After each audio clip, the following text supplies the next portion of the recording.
Pak Asep, Yusuf, dan Pak Rizky Abdul Haris. Next. Jadi saya penelitian ini mengenai aspek teknis kadastar kelautan.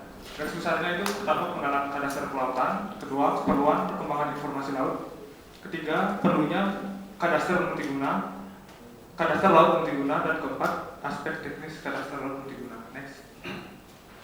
Jadi sebelum masuk ke teknisnya, sebenarnya apa sih kadastar kelautan? Mungkin nanti akan jelaskan lebih lengkapnya pada paper selanjutnya yang menerangkan kadastar kelautan. Cuman saya bungkus saja sedikit. Kadastar kelautan itu hubungan antara hak dan kepentingan yang ada di wilayah laut.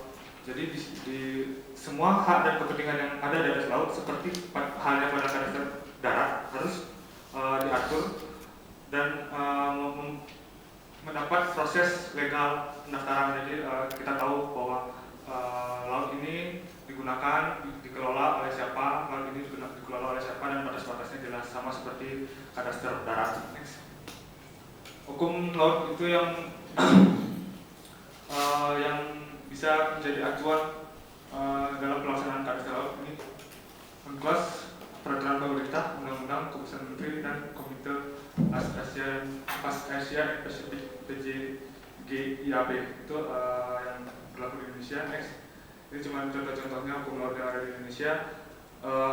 Kekurangannya cuma kadastar darat sudah memiliki hukum yang pasti yang jelas tentang pendaftaran tanah, yang seperti Bapak jelaskan itu ada sengketanya segala macam.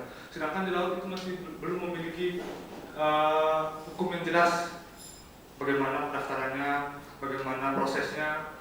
Jadi ini yang hanya menyinggung saja ini. Jadi belum secara spesifik menentukan bagaimana sih kadastar kelautan. Next. Nah, ini banyak sekali hukum laut yang ada di Indonesia. Next. Masuk ke bagian kedua. Data dan informasi kelautan itu sangat bermanfaat sekali bagi Indonesia, karena Indonesia yang kita tahu adalah negara maritim, mempunyai wilayah laut yang sangat besar. Ini peta lingkungan pantai Indonesia yang dibuat oleh BIG atau Bakus Tanah dulunya. Next. Ini peta perikanan. Ini selain mungkin dari kita yang akademisi, peta seperti ini yang sangat diperlukan oleh masyarakat sebenarnya.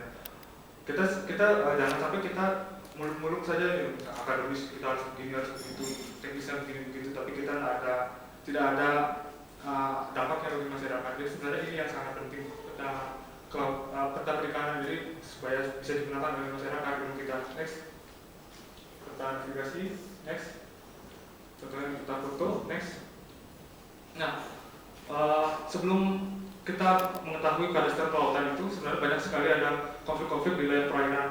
Yang di Indonesia aja misalnya ada konfliknya pemukiman, wilayah adat, batas daerah, administrasi, pelayaran, dan perikanan. Dari batas daerah saja bisa menimbulkan banyak konflik, dari pelayaran juga banyak konflik. Jadi di sini kurangnya kadastar laut itu menyebabkan adanya konflik-konflik di wilayah perairan ini, terutama yang menyangkut aspek legal dan teknis ya. Next. Nah, aspek sebenarnya kadastar laut itu sedang dikembangkan di Indonesia dan bisa mengarahkan kepada kadastar laut multiguna. Bisa digunakan oleh berbagai pengguna, berbagai user dengan kepentingan yang berbeda-beda, dengan cara menginventarisasi data dan informasi yang ada, mengintegrasi berbagai sektor pemerintah, terutama instansi-instansi pemerintah yang mempunyai kepentingan di kelautan, membangun basis data. Pengguna data ini pengguna data secara luas ya, bisa instansi pemerintah, bisa instansi swasta, bahkan sampai masyarakat, seperti yang tadi peta penangkapan ikan itu sangat digunakan oleh masyarakat. Penggunaannya bisa digunakan dengan ODBC, itu Open Database Connectivity, yaitu pengumpulan data dengan menggunakan basis data, dan kita bisa menghubungkan ODBC ini sistem untuk menghubungkan ke software mengolah data, software GIS, untuk nantinya kita bisa mengambil keputusan. Jadi inilah fungsinya jika melakukan kadastar laut multiguna. Next. Ini contoh-contohnya aja badan atau instansi pemerintah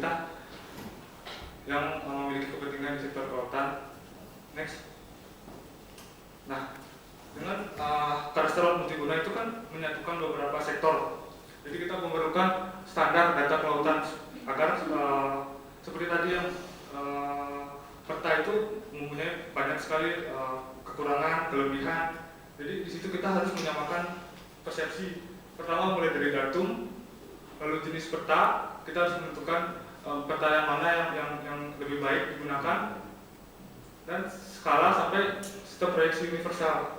Seperti tadi ada yang seminar di luar, seminar utama itu menyatakan bahwa pembuatan peta LPI itu memiliki kendala pada sistem proyeksi universal karena proyeksinya agak lebih berbeda dengan di darat, lebih kompleks proyeksinya, sehingga susah itu untuk mencari yang konform. Kalau misalnya di darat kita bisa lihat, misalnya kita membuat proyeksi konform kita bisa ukur bangunannya. Kalau misalnya di peta sudah sesuai bentuk, sudah sesuai ukuran, dan sudah sesuai dengan jarak ukurannya, berarti petanya sudah benar. Sedangkan di laut tidak ada objeknya, jadi kita susah untuk menentukan mana sih udah benar nggak sih konform. Jadi di sini kita memerlukan proyeksi universal yang lebih baik. Next. Nah, ini pembangunan basis data kadastral multiguna. Data spasial dan non spasial itu bisa kita integrasikan menjadi satu. Kita membuat hubungan antara atributnya dan bisa digunakan oleh banyak sektor untuk kepentingan laut. Next. Yang tadi Open Database Connectivity itu metode standar untuk berbagi data antar basis data supaya bisa dihubungkan dengan perangkat lunak sistem informasi geografis. Jadi dari pengumpulan data, membuat database, lalu agar bisa digunakan oleh banyak orang, kita memerlukan audit-audit. Jadi ini sebagai bahasa umum untuk kita mengambil data supaya lebih mudah kita mengambil data yang diperlukan. Jadi misalnya saya ingin membangun bangunan di lepas pantai. Jadi yang saya perlukan data-data tertentu saja, misalnya batimetri, pelayaran, dan lain-lainnya. Jadi tidak semua data yang saya ambil itu menggunakan metode Open Database Connectivity. Next. Setelah itu, kadastral laut multiguna itu menghubungkan berbagai sektor untuk bidang kelautan. Di situ memerlukan moderasi yang khusus dengan aturan dan tanggung jawab yang tertulis agar data-data yang tersimpan itu rapi dan bisa dipertanggungjawabkan untuk kepentingan masyarakat. Next.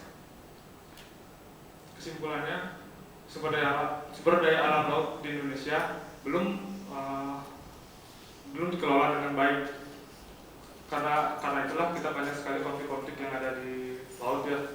Selain konflik batas, juga para nelayan itu kita tidak tahu batas antara negara kita dengan negara Malaysia. Itu kita masih kurang mengelola itu. Dengan sistem kadastral laut multiguna, lebih mudah mendapatkan data terkait untuk kegiatan dan mengambil keputusan di wilayah laut.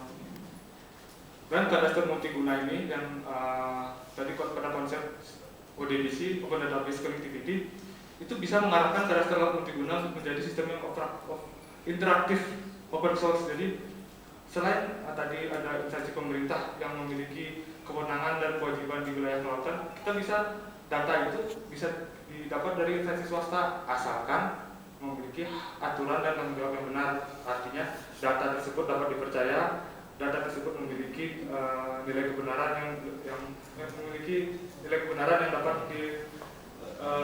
dipertanggungjawabkan di undang-undang. Next. Sarannya untuk pengembangan lanjut aspek teknis kadastral kelautan itu perlu inventarisasi data untuk sebagai langkah awalnya, karena instansi pemerintah mungkin kurang rapi dalam kinerja data, terutama sekarang sudah menuju era pemetaan digital. Jadi kita memerlukan inventarisasi data dulu sebelum kita membangun kadastral multiguna. Dan selain teknis, kita perlu adanya undang-undang untuk mengatur administrasi legal kadastral kelautan secara spesifik. Terima kasih. Wassalamualaikum warahmatullahi wabarakatuh.